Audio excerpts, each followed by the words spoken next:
There is some very encouraging news in the fight against pancreatic cancer. I'm Jennifer Reyna with KHOU 11 News. A new experimental treatment is helping patients with one of the deadliest forms of cancer live nearly twice as long as receiving chemotherapy alone. In a recent study, patients survived an average of 13 months on the drug compared to about 6.5 months with chemotherapy. Researchers say the treatment targets a genetic mutation found in many pancreatic cancers. The drug is still under FDA review, but some eligible patients may be able to receive it through a special expanded access program. Take a listen to an interview by CBS's Tony DeCopel. Doctor, thank you for being here. You've been treating cancer patients your whole career. Put this finding into perspective for us.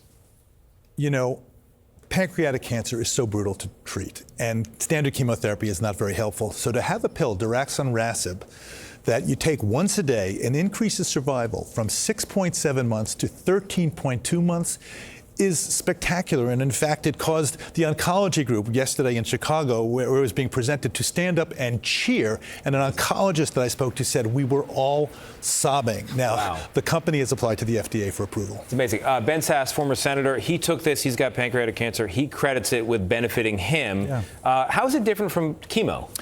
Chemotherapy affects both cancer cells and normal cells.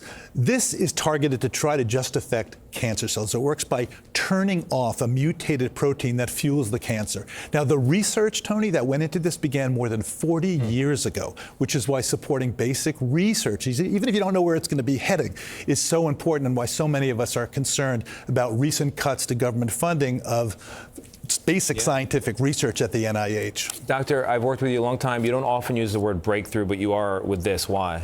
I'm using this word because personally, I have tried to treat pancreatic cancer and sat by the bed of patients and watched them die. And to get this kind of doubling of survival time is just absolutely spectacular. And it really signals the beginning of a whole new approach, this targeted therapy. And this is just the beginning. Yeah. AI, other approaches are going to really be remarkable. Really good news. Thank you, doctor. Appreciate it.